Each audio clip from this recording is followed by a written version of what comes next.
there's so many things just in your story, Kathy. Thank you so much for sharing. Because all I hear in that situation is courage, right? To go through that trauma that you go through, and then the self-healing aspect and all that. There is so much there, and that's courage. So one of the biggest things I think that the church needs to encourage is people to help them and encourage them to be courageous and talk about their victories over their struggles. And I know many people have been through a lot of things, and self-forgiveness can be a really difficult thing, but the good news is we're a church, guys. You're already forgiven. All you have to do is accept Christ's forgiveness. And we're all created in the image of God, so this idea that, I'm terrible, I did a horrible thing, I'm unforgivable, that's just untrue. God forgives all, and He loves us as His children. And though we make mistakes, He still loves us. And that whole idea of like throwing tomatoes, it's just like, oh, that's horrible. In fact, it's actually probably going to be the exact opposite. It'll be a beautiful reunion. Yes. It's so that, Kathy, thank you so much. And I think you guys can see that the statistics we were sharing is true. Abortion is not helpful for women. It's hurtful. And I can't tell you, I've talked to people and they instantly, like same thing, like right after it's instant regret, anger, so many feelings. So that's why we want to talk about this. We want to be precise when we talk about this, but you also have to be, depending who you're talking to, adjust course to who you're talking to, because if someone's going through some real difficulty, you don't want to sit there and beat them on the head. You want to empathize and do that. Now, granted, some people are advocating for abortion. They've never had one, they're not pregnant, anything like that. There's advocates, and they're advocating very harshly, and that is when it's okay to bring out a sledgehammer. And then it's okay to show the foolishness of the arguments. But again, read the room on those situations. And it's sometimes it's easier said than done. And one thing I love that you said there, Kathy, is always remember there could be someone in your circle who's been through something that you don't know. So it's always one of those things where it's like, and that's a good reminder for me, because I have a tendency to be a bull in a china shop. So it's always, that's what my wife is so good. I'll be like, oh, that blah, blah, blah, that was frustrating. She'll put her little hand on my leg and tap it, and she goes, yeah, honey, well, they could have gone through X, Y, Z today. I'm like, you know what, just because you're right doesn't mean you have to, like, say something. She knows. I mentioned that to my father-in-law. I was like, yeah, once in a while she should put her hand over, and because my mother-in-law passed away a few years ago, and and Dad just goes, oh, don't you hate that? I was like, yes, I do. It's like, yeah, Mom used to do that to me all the time. Like, so that's where Callie learned it from. So anyway, good time. So Kathy, thank you so much. And seriously, guys, if you do know somebody, I know Kathy means that. If you know somebody who's been through that, please put them in touch, because we can empathize all day long, but there is something about talking to somebody who's been through it and is now on the other side of it. As someone who experienced a lot of child abuse, I know what that would have done for me. So now being able to talk to other people, it's been allowed me to empathize there, and you have that ability to do so. And that's a powerful, powerful story. So, like I said, it's this really awkward, like, I don't know how I can even follow up on that, but Kathy came up to me, Sam came to me on your behalf. It was a whole thing. It was a circle. And she's like, there's someone in the church who wants to share her story about it. And I was like, yes, we need that. Because it's one thing to talk about it objectively in a classroom. It's a whole nother thing to be like, all right, now let's get the real talk now, right? Because numbers are numbers. And let's be honest, sometimes we're so used to hearing statistics anymore that we forget the personability in them, right? So that's really good. Thank you so much, Kathy. How am I supposed to follow that? Okay, whatever. I'm just going to truck forward. But so, guys, next week, again, we are starting the problem of evil. How do we answer? How does God allow so much evil in the world? Does He allow evil? How do you work that? Today, we are going to finish up this series. And I think I'm actually going to have enough time. I wasn't anticipating Labor Day and then a potluck to cancel out 2 weeks. And I was like, crud. How am I going to do that with the testimony? And I think we're going to be okay.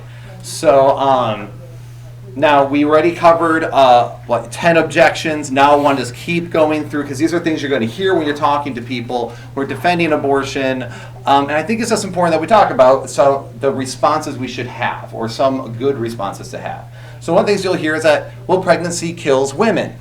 Now, I think it'd be foolish to deny such, right? We all have heard horrible stories of pregnancy complications. But Something went wrong. Please try again. Joanna, I'm talking. I'm just kidding.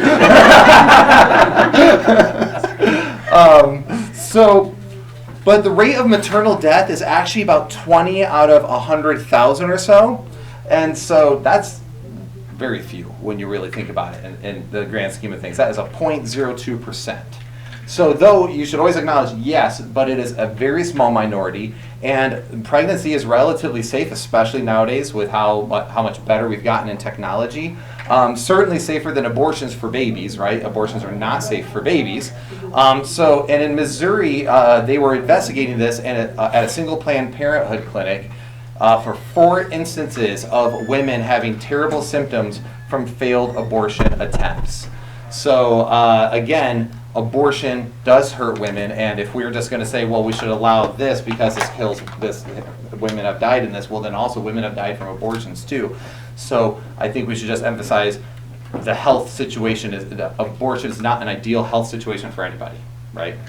Now, so the other one, of course, is we hear this one: life of the mother necessitates abortion. Now, I'm going to caveat this for a minute, because this is where Christians can get really, really bad at. They will just go, how many of you heard the Christian just go, well, a mother should sacrifice her life for the child? I mean, that's like that honestly is actually not even the historically Jewish view, ancient Jewish views that we have. That's not exactly the way it should go down, because also the idea here is that, and I like the way the Jewish community would put it, the Orthodox Judaism, by the way, is we try not to trade a life for a life. So that's the idea. We want to save both lives, right, as much as possible.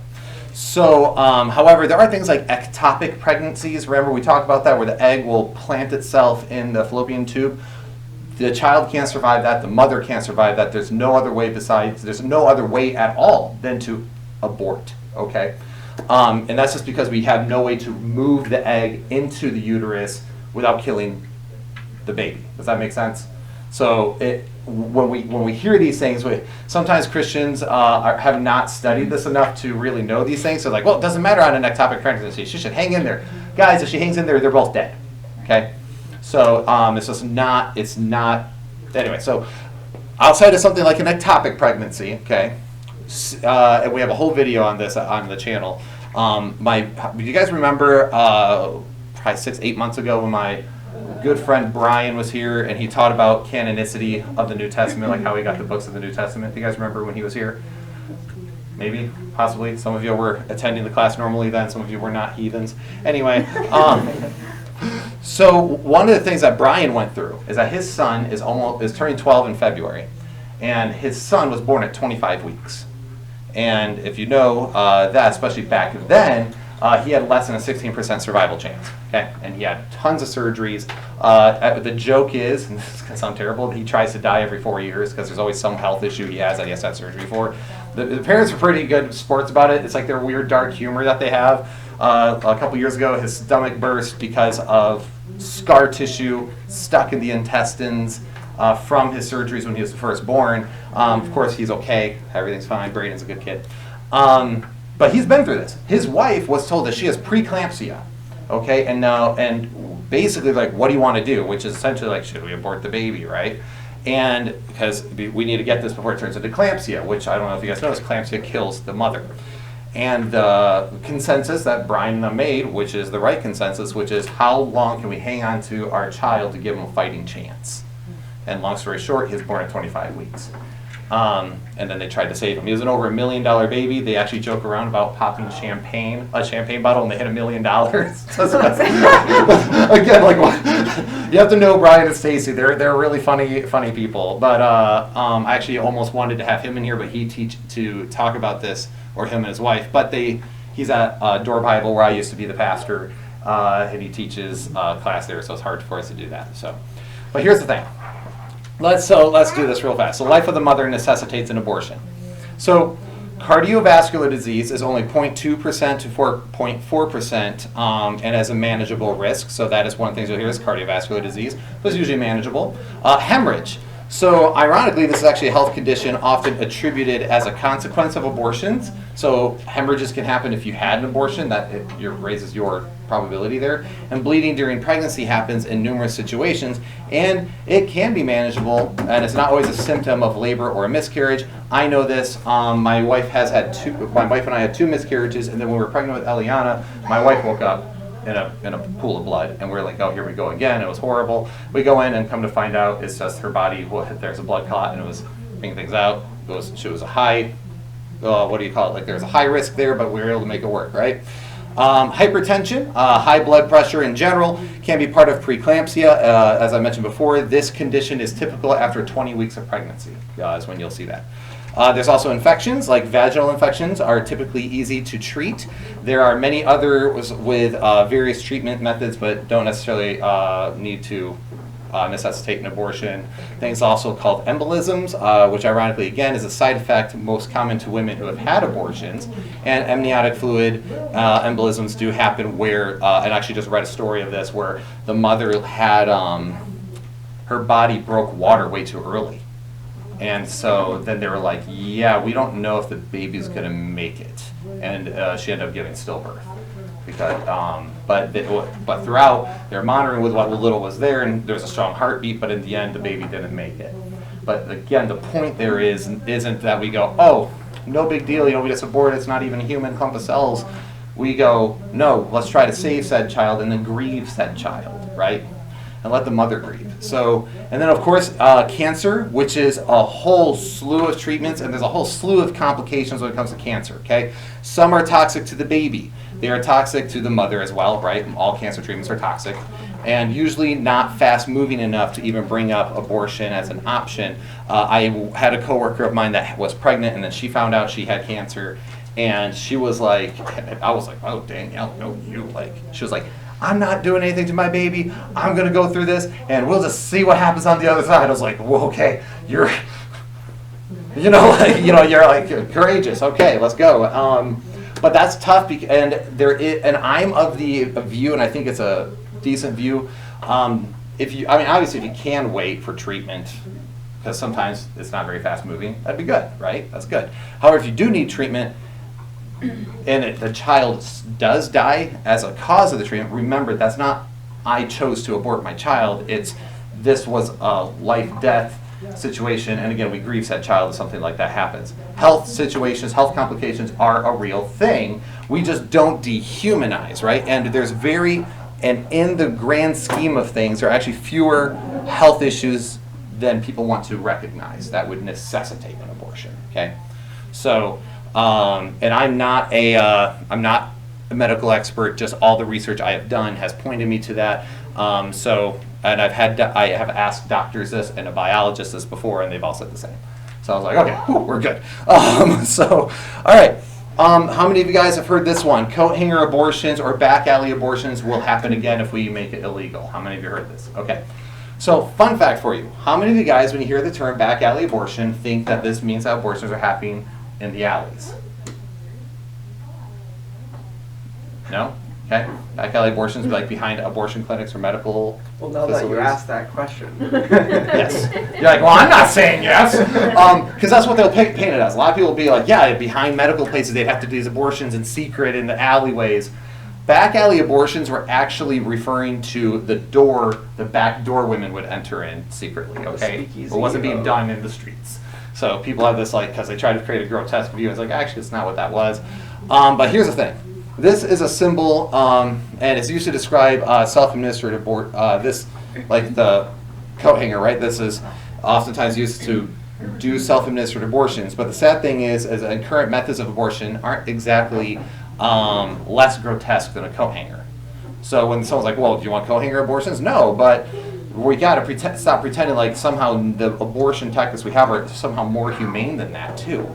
They're really not. They're still doing horrible things to a child. And in 1972, the year the CDC began collecting this data, illegal abortion deaths for women was 39, and legal abortion deaths were 24. So again, abortion's still not healthy, right? Both deaths from pregnancy and deaths from abortion have improved, though, since 1973. And which is a good thing. We don't want women dying either, right? It's like we shouldn't be like, oh, good, I hope they die if they get an abortion. No, that's not what we want. But back alley, again, is used as a term to describe the door that was entered in. And also, just because someone is going to do something illegal, and this is what I always say here, going, well, these things will increase again. Well, just because people are going to do something anyway, whether no matter how immoral, doesn't suddenly mean we make it legal, right? So, I could use the same logic where it's like, well, people are going to rape anyway, so we may as well make it legal. Well, no, we still make it illegal. And then we say it's bad, right? In fact, it just reminds me that, like Kathy said, she was angry that it was even legal, and that just, it sticks out to me, right? And again, we kind of talked about this, but you'll hear it specifically. It forces women to carry ectopic pregnancies. If we get rid of Roe v. Wade and all these laws kick into place, the Texas abortion law, all these things, it allows women to die from ectopic pregnancies. But if you actually took the time to read the laws, which I have, and it's very boring, there is actually medical emergency situations in every single law that it allows for, like things like ectopic pregnancies, okay? So people who are saying this usually are just ignorant. They haven't actually studied it. They just read the headline and they ran with it, okay? So it's good to be like, actually, if you read the laws, there's exceptions for ectopic pregnancies. And then like, and it's okay. You want to correct misinformation. A lot of the abortion discussion is misinformation. Okay, it just is. And it actually was a pain in the neck to put all my data together because they're sifting through so much garbage. So anyway, ectopic pregnancy isn't a viable pregnancy, as we already discussed. So we don't consider these like abortions in the typical sense, since it's forcibly ending a pregnancy that was going to kill the mother and the child anyway, right? So we don't consider a traditional abortion. It's simply a life-saving measure that has no chance of saving both lives. Okay? Okay. All right, so this one, it's not a human being. And my only response is usually, then what is it? Because if it has a human DNA, and it's not a human, then what type of organism is it? If it has human DNA, its own blood type, these things. And so you can't separate human life and personhood. That's what slave owners did as well. So if you're going, well, it's just, okay, well, then it doesn't have personhood yet. It's not a person yet. Well, you can't say it's a human being without personhood. This is what people have done throughout the centuries when they dehumanize people to justify killing, right?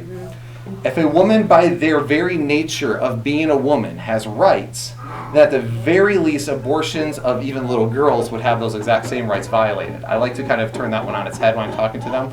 It's like, well, think about the women's rights, women's rights. I'm like, well, at least 50% of these are women that are being aborted. So, what about women's rights? So you're okay with killing them in the womb, and then this is when it's when you start seeing the worldview collide a little bit. Because remember, a lot of people wear rose-colored lenses. Words are hard. If left alone, and then this is what I say. Okay, well, if left alone, what does all the cellular replication cause? Okay, so it's not a human being. Okay, then as it's growing and developing, what is it? Again, asking these questions. If it's not a human being, what exactly do women give birth to? That's the other question I ask them. There's that little meme that went around. It's like, oh, I gave birth to my own body. It's like, it just shows the absurdity of it, and it's okay to ask that, right? And like I said, sometimes you feel almost bad because you're like, I don't want to make you look foolish, but I really need you to understand how foolish this is, like, and how far you're willing to go, right? So the baby is dependent on another to survive. This is this is a good way to respond. This is especially abhorrent to us both, since our kids actually required medical intervention for us to survive. So my child was 2 months early. Sorry, I was reading a note from me and Brian in there, and I just realized I said us in a personal pronoun. Anyway, so it's actually, for me and Brian, this is one of those things where we're like, what is that supposed to mean?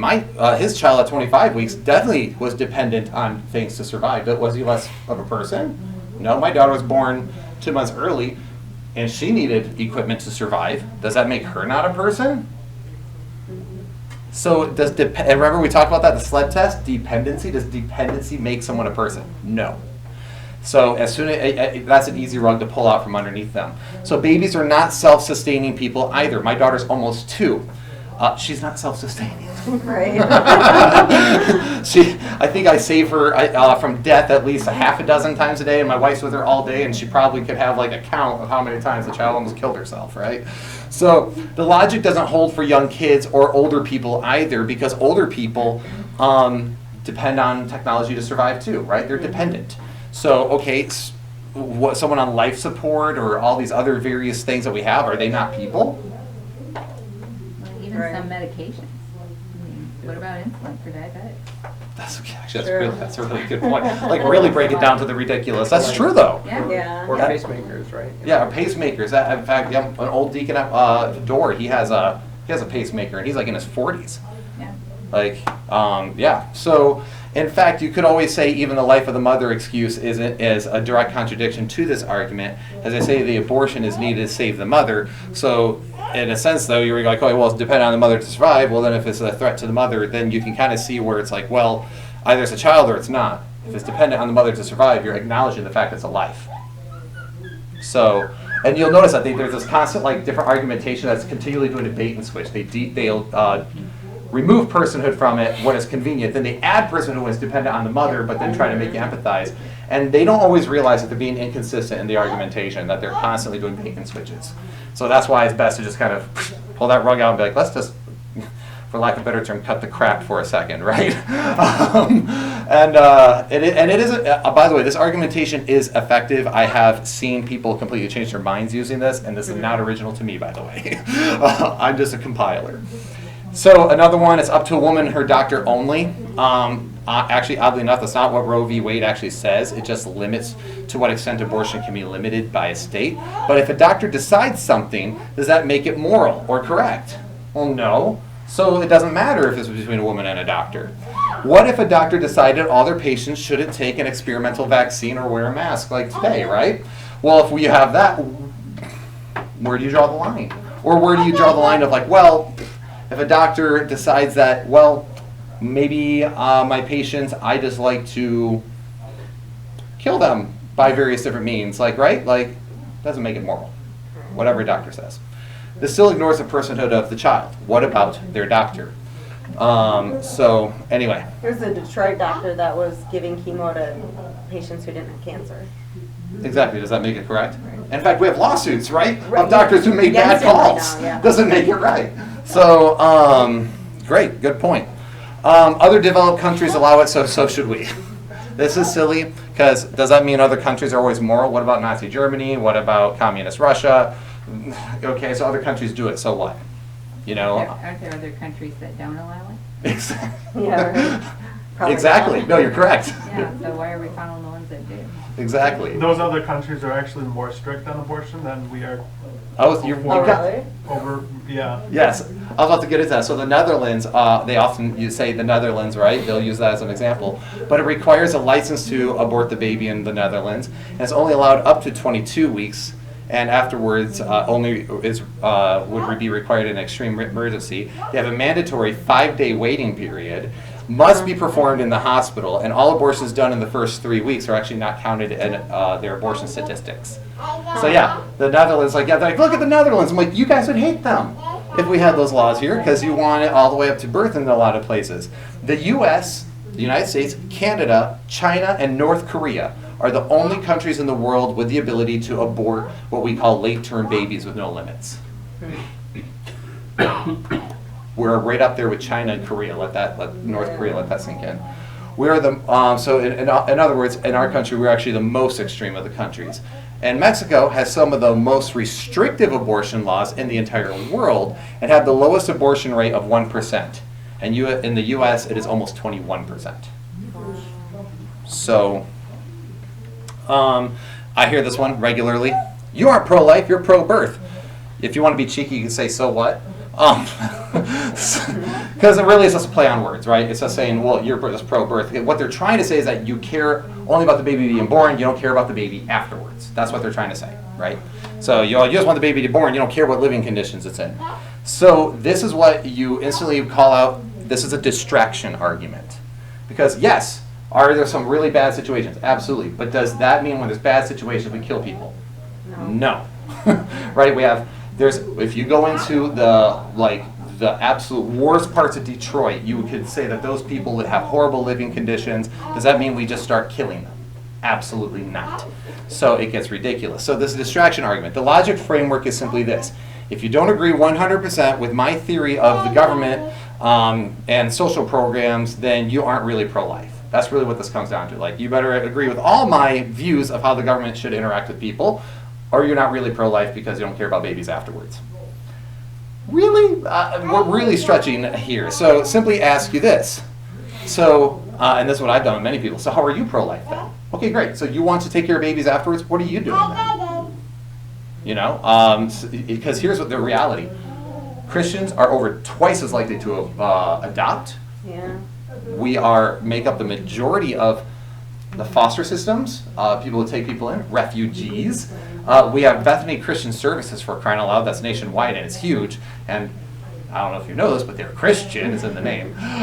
So when we're saying this, like, no, Christians really do try to pull the weight, but the reality is all the Christians can't take care of all the problems of the world, right? You're one person. So I've been told by people before, like, well, if you don't like abortion, then I expect you to adopt every single child that ever needs it. No? Well, then abortion needs to be a thing.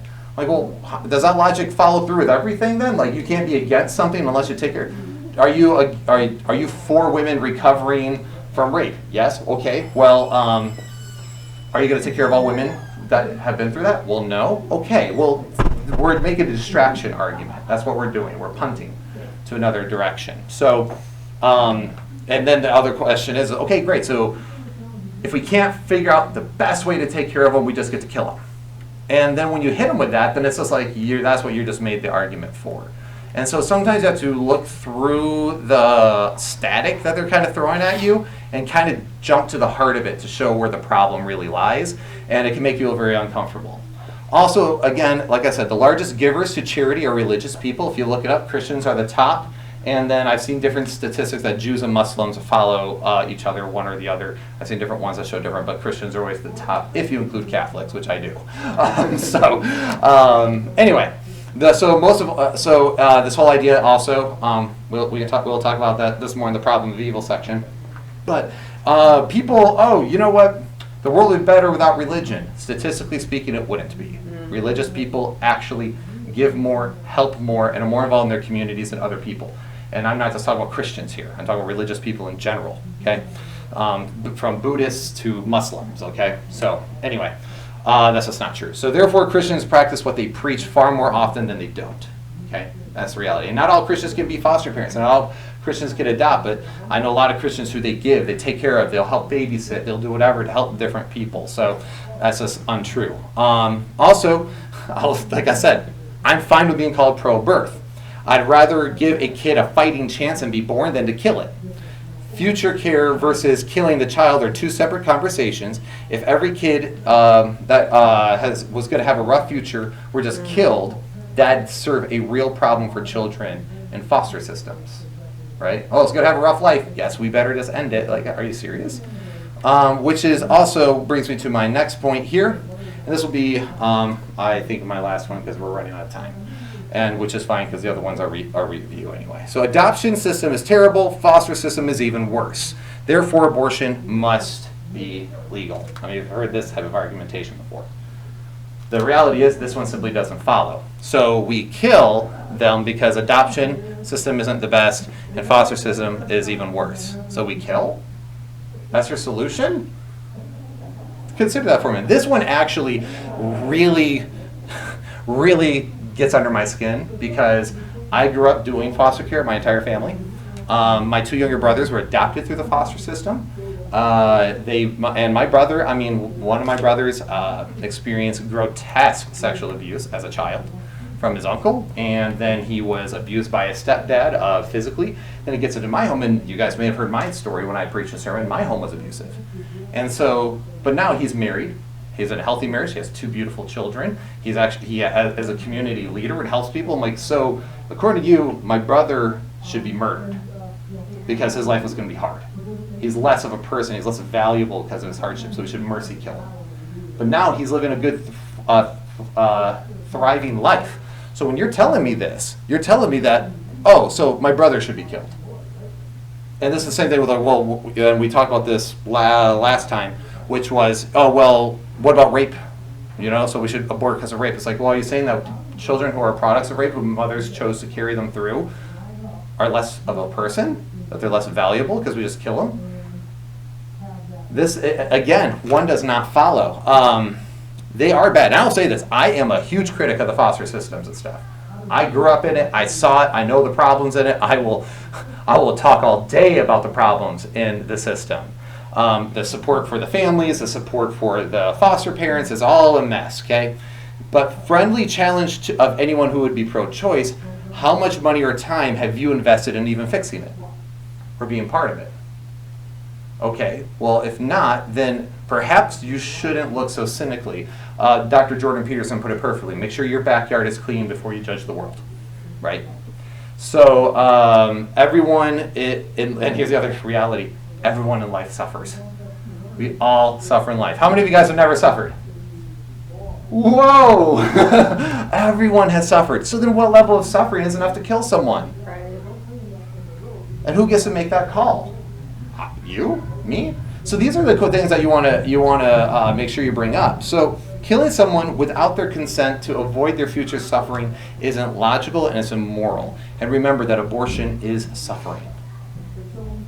It just is. It creates more suffering. So anyway, and then of course, so those are my two younger brothers. My wife was adopted from South Korea. She's one of 12 adopted kids. One of them's in here. What's up, Dom? And it's like, so are they less valuable because they were adopted and things weren't perfect at home? And so again, people need to consider what they are saying. Then real quick, the review from when I did the Bible part. Remember, people say the Bible says it's not a life, and they go to Exodus 21:22 because it talks about like giving the money from the baby that is damaged or killed in a struggle. But if you read verse 23, it literally says if the baby is killed, essentially that you'll pay life for life, blood, eye for eye, blood for blood. So the Bible actually says quite the opposite. Okay. And then again, I just want you guys to remember, if you can't remember everything, which I don't expect you to, the SLED test is always a good way to go. The size dictated a person. Someone who's smaller or bigger is not less of a person. Level of development, where one is at in their development cycle, does not make them less of a person, right? 2-year-olds are less developed than 15-year-olds, and etc. Environment, being inside or outside the womb, doesn't matter. Does one's environment change if they're a person? And of course, dependency is because someone's dependent on another, does that make them not a person? Most of all the arguments we've covered fit within these 4 categories. And then of course, many of you guys know I've made the moral argument for God's existence, and you can always do that. Who makes things right and who makes things wrong, right? So these are all great ways to go about discussing this. What I would like to do I have a paper? Does anyone have a spare piece of paper around now? Because I think I forgot mine. Wait. No, that's not gonna work. I meant to forget it. I'll use the journal. Yes. Beautiful. Yeah. Are we able to write on it? Yeah. And am I able to keep it?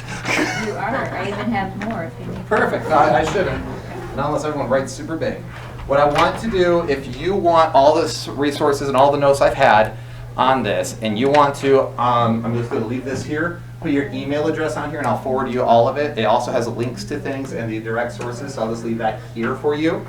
Also, a great book as well. This is mine, you can't have it, but you can order it. It's just Pro-Life 101, a step-by-step guide to making your case persuasively. And it's very short, so even those of you guys who hate reading can read it. But this could be helpful too, so I'll leave that there if you want to take a picture and order one. But either way, that's that. Thank you guys so much for bearing with in this difficult topic. It is not an easy conversation. And again, next week we're discussing the problem of evil and suffering on a Christian worldview. And I think that one's going to be really valuable. If you know people who struggle with that personally in your life, invite them to the series. It will be good, I think, because I'm majorly stealing it from Dr. Hunter, not from me. All right, guys, thank you so much.